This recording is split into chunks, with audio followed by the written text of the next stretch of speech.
ఒకసారి చెప్తే నీకు అర్థం కాదా? అసలు అర్థమవుతుందా? నాకు ఈ పెళ్లి ఇష్టం లేదు. కాబట్టి నువ్వే వెళ్లి చెంచలమ్మ అత్తతో చెప్పు. లేకుంటే అత్తమ్మ అన్ని ఏర్పాట్లు చేస్తుంది కదా! రేపు అందరి ముందు నేను చెప్తాను నాకు ఈ పెళ్లి ఇష్టం లేదని.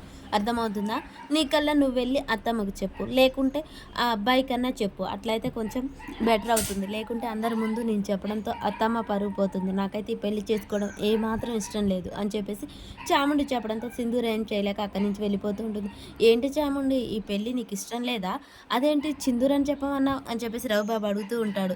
ఆయన సింధూర తనకు చెప్పడం వల్ల నీకేంటి లాభం అనగానే అక్కడే ఉంది ట్విస్ట్. నీకు అర్థం కాదులే. సింధూర వెళ్ళి చెప్పాలి. అప్పుడు జరుగుతుంది. అది మొగుడు పోయాడనే ఏ బాధ లేకుండా సంతోషంగా తిరుగుతుంది. అత్తమ్మ దాని మీద అపారమైన నమ్మకం, ప్రేమ కురిపిస్తుంది కదా! అది పోవాలంటే నేను ఏదో ఒకటి చేయాలి. దాన్ని టెన్షన్ పెడుతూనే ఉండాలి అని చెప్పేసి చాముండి వెళ్ళిపోతుంది. ఈ చాముండి ఏంటో ఏంటో నాకు ఇంత కూడా అర్థం కావట్లేదు అని చెప్పేసి రవిబాబు అనుకుంటూ ఉంటాడు. ఇక నవీన్ ఫోన్ మాట్లాడుతూ ఉండగానే సింధూర్ అక్కడికి వస్తుంది. సింధూరాన్ని చూడగానే నవీను ఒక్కసారిగా ఆ ఫోన్ కట్ చేస్తాడు. చాముండి మాటలు గుర్తు చేసుకుంటూ సింధూర భయపడుతూ నవీన్ గారు ఒక్క నిమిషం నేను మీతో మాట్లాడాలి అని చెప్పేసి అనగానే చెప్పండి అనగానే మీరు చెంచలమ్మ గారు అత్తమ్మ నీకు తెలుసు కదా అనగానే చిన్నప్పటి నుంచి తెలుసు. తను నిన్నెంతో ఈ ఇంట్లో శుభకార్యం జరగాలని ఎంతో ప్రేమతో నిన్ను ఇక్కడికి పిలిచింది. చాముండి గురించి తెలిసింది. అది నాకు తెలుసు కదా అని చెప్పేసి నవీన్ అంటాడు. అలాగే నీకు చాముండికి పెళ్లి చేయాలనుకుంటుంది. కానీ ఈ పెళ్లి చాముండికి ఇష్టం లేదు. అలా అని చెప్తే అత్తమ్మ బాధపడుతుంది. అత్తమ్మకు ఎవరు ఎదురు చెప్పినా అత్తమ్మ ఊరుకోదు. తన పరువు పోయింది, తన మాట పోయిందని బాధపడుతుంది. తనని ఎవరిని ఏం చేస్తుందో తెలియదు.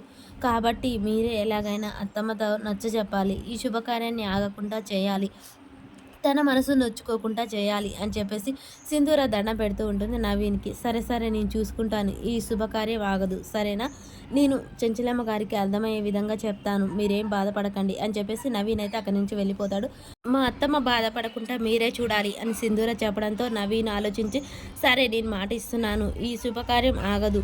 అలాగా చెంచలమ్మ గారి మాట కూడా పోదు. సరే నేను చూసుకుంటాను అని చెప్పేసి నవీన్ అంటాడు. మరి నవీన్ ఏ విధంగా చాముండి మనసు ఒప్పించి పెళ్లి చేసుకుంటాడా? లేకుంటే ఈ శుభకార్యం ఆగదన్న మాటకి అర్థం ఏంటి? లేకుంటే సింధూరానే పెళ్లి చేసుకోవాలనే ఉద్దేశమా? అసలు ఏం జరుగుతుంది అనేది మనకు నెక్స్ట్ వీడియోలో తెలుస్తుంది ఫ్రెండ్స్. మన వీడియో నచ్చినట్టయితే లైక్ చేయండి, షేర్ చేయండి, కామెంట్ చేయండి.